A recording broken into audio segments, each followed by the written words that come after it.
Haircut disaster. I accidentally hurt my sister's self-esteem. I'm 21, a junior at UT Austin, studying computer science and working part-time at a local tech startup.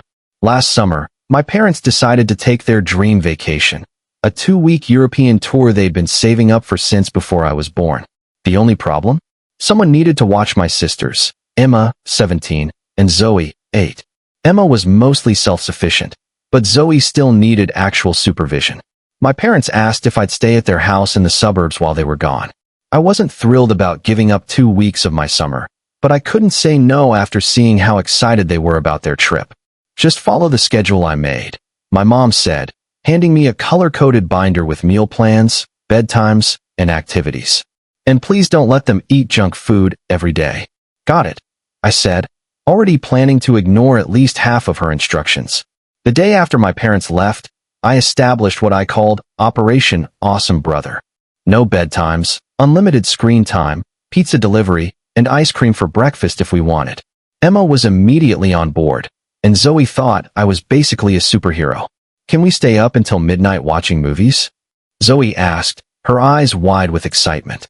Midnight? Why stop there? Let's make it 1 a.m. I replied, feeling like the coolest brother ever. For the first few days, everything was awesome. I took Zoe to Six Flags, let Emma have friends over without parental supervision, and we turned the living room into a blanket fort for movie marathons. I kept thinking about how unnecessarily strict my parents were and how much better my relaxed approach to childcare was working out. Then, about a week into our parent-free paradise, Emma decided she wanted to change up her look. I'm gonna cut my own bangs, she announced one afternoon, scrolling through TikTok videos of DIY haircuts. Are you sure that's a good idea? I asked, remembering her previous self-styling disasters. It's just hair, she shrugged. If I mess up, it'll grow back. I didn't think much of it.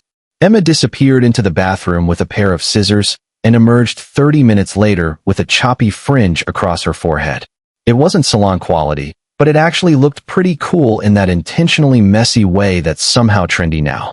What do you think? She asked, flipping her newly styled hair.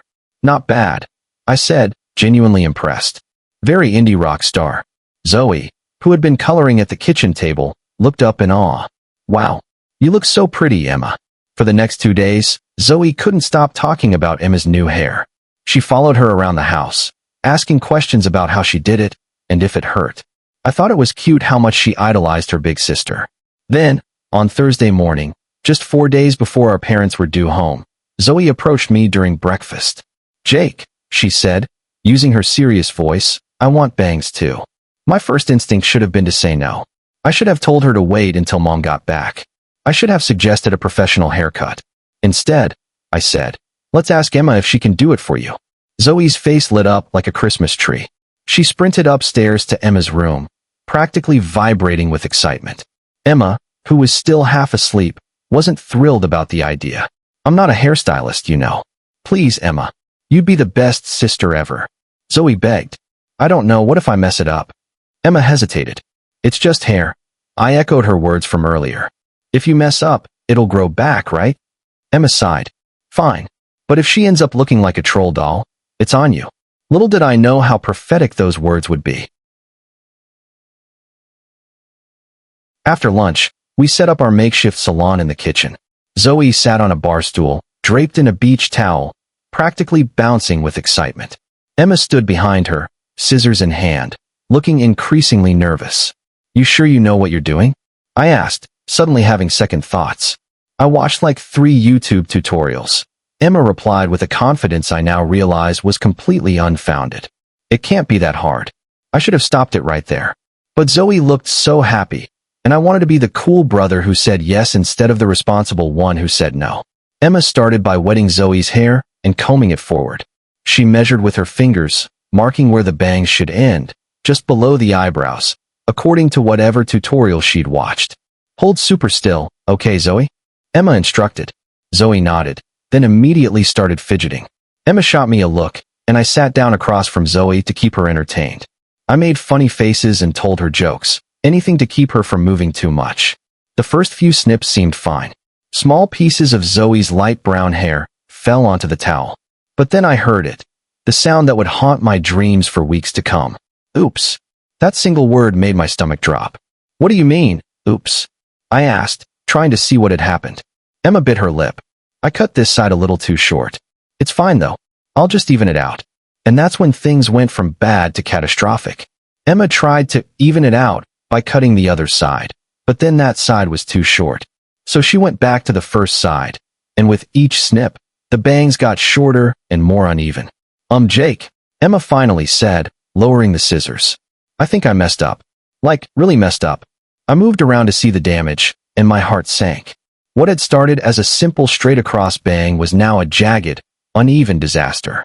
One side was cut almost to Zoe's hairline, while the other stuck out at a weird angle. Let me try, I said, taking the scissors from Emma. I can fix this. That was my second huge mistake. I had absolutely zero experience cutting hair. None. But somehow, I convinced myself that I could salvage this situation. I started cutting, trying to even things out, but I only made it worse. The more I cut, the shorter and more uneven the bangs became. At some point, Emma and I started nervously laughing, not because it was funny, but because we were horrified and didn't know how else to react. Maybe super short bangs are in style, Emma suggested through her laughter. Yeah, totally, I agreed, also laughing. Very avant-garde. Very high fashion. We were so caught up in our nervous breakdown that we didn't immediately notice Zoe's reaction. She had been quiet throughout our fixing attempts, patiently sitting as we butchered her hair. Finally, I stepped back to assess the damage. Okay, I think that's as good as it's going to get. Want to see, Zoe? Emma handed her a mirror, and Zoe's face fell the instant she saw her reflection. Her bangs, if you could even call them that anymore, were a choppy, uneven mess. On one side, they were barely an inch long, sticking straight up despite being wet. The other side was slightly longer, but cut at a bizarre angle. The kitchen went completely silent. Then Zoe's lower lip began to tremble. Her eyes filled with tears, and in a small, broken voice that I'll never forget, she whispered, "I look so ugly." Those 4 words hit me like a physical blow. Not because of what they meant for me, the trouble I'd be in with my parents, the irresponsibility I'd shown, but because of what they revealed about Zoe, my happy, confident little sister, who minutes ago had been bouncing with excitement, now saw ugliness when she looked at herself. And it was entirely my fault. Emma's laughter stopped immediately. No, Zoe, you don't. But Zoe wasn't listening. She slid off the stool and ran to her room, sobbing. The sound of her door slamming echoed through the house, followed by heart-wrenching cries that seemed too big for her small body. I stood frozen in the kitchen, scissors still in hand, surrounded by locks of Zoe's hair on the floor. The enormity of what I'd done, not just to her hair, but to her self-image, crashed over me like a wave. What do we do? Emma asked, her voice small and scared. I had no idea, but I knew I had to fix this somehow.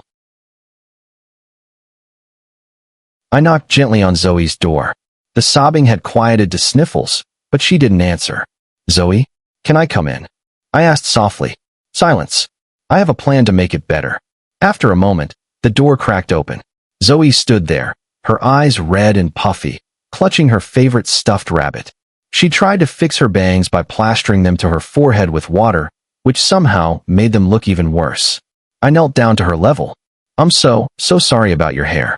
We messed up really badly. She nodded, a fresh tear sliding down her cheek. But I have a surprise, I continued, trying to sound more confident than I felt. We're going to a special hair salon right now. The kind where celebrities go. They can fix anything. Her eyes widened slightly. Really, I promised.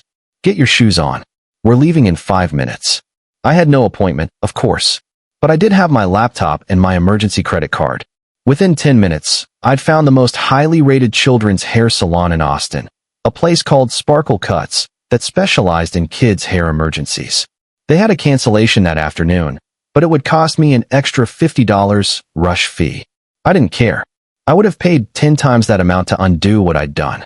The drive to the salon was tense. Zoe sat in the back seat, hiding under a baseball cap I'd given her. Emma had offered to come, but I told her to stay home. This was my mess to fix.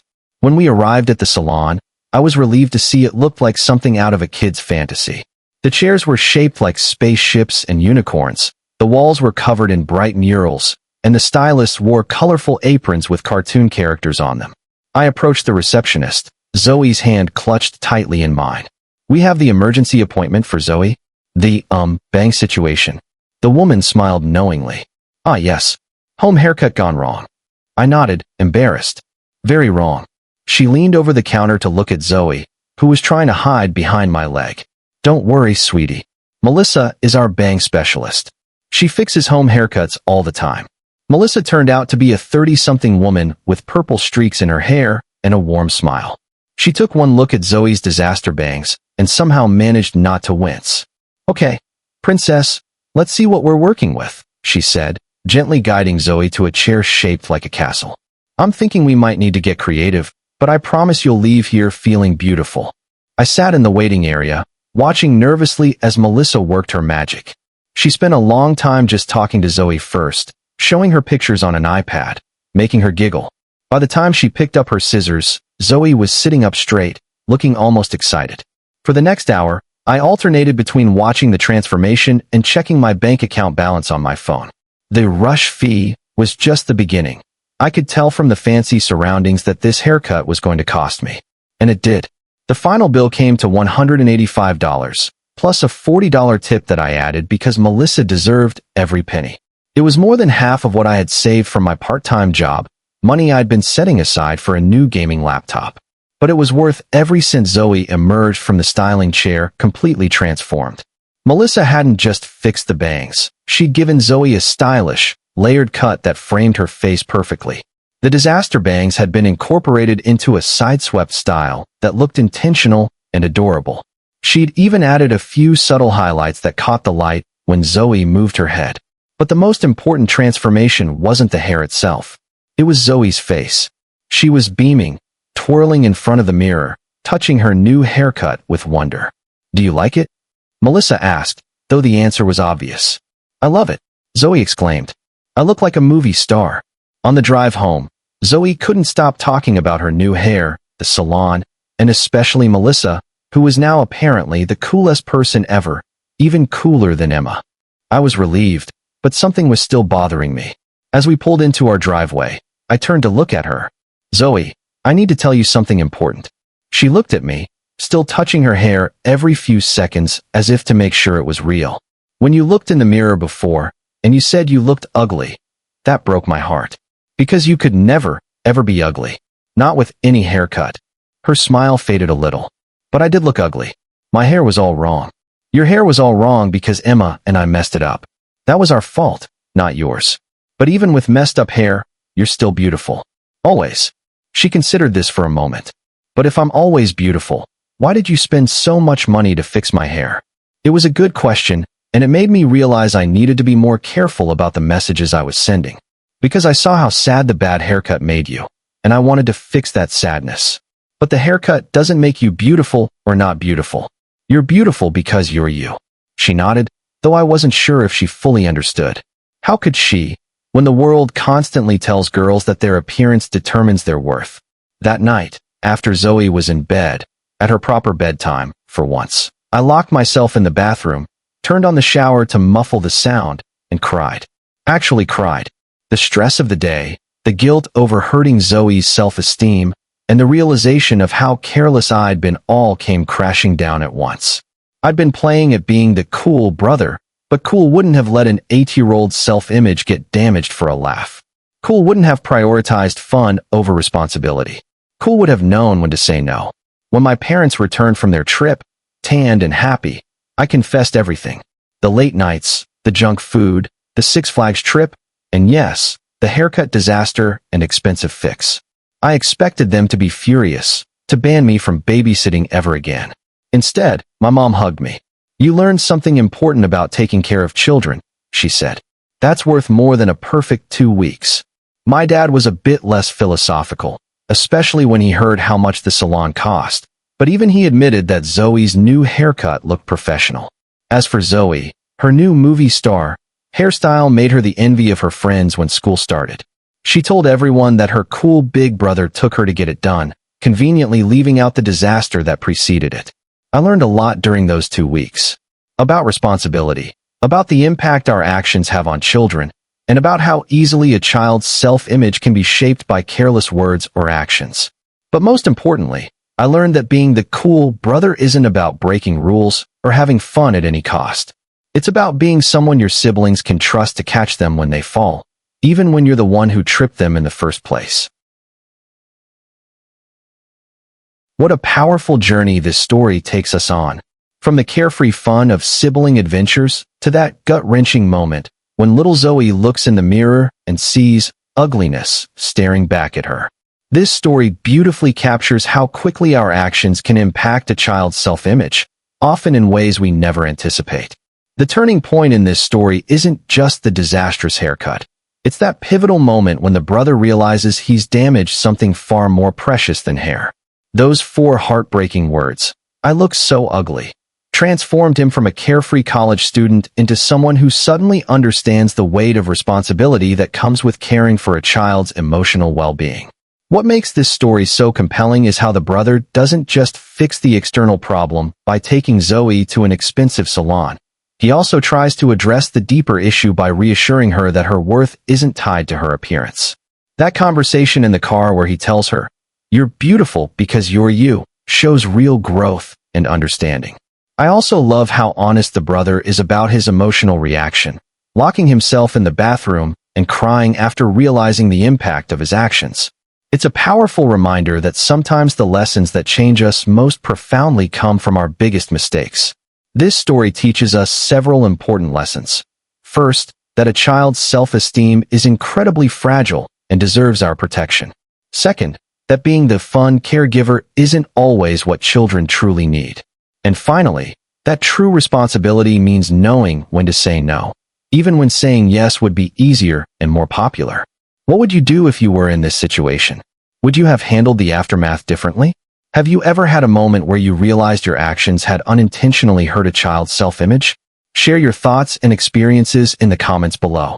If you found this story meaningful, don't forget to hit that subscribe button and ring the notification bell to catch more powerful family stories from Reddit.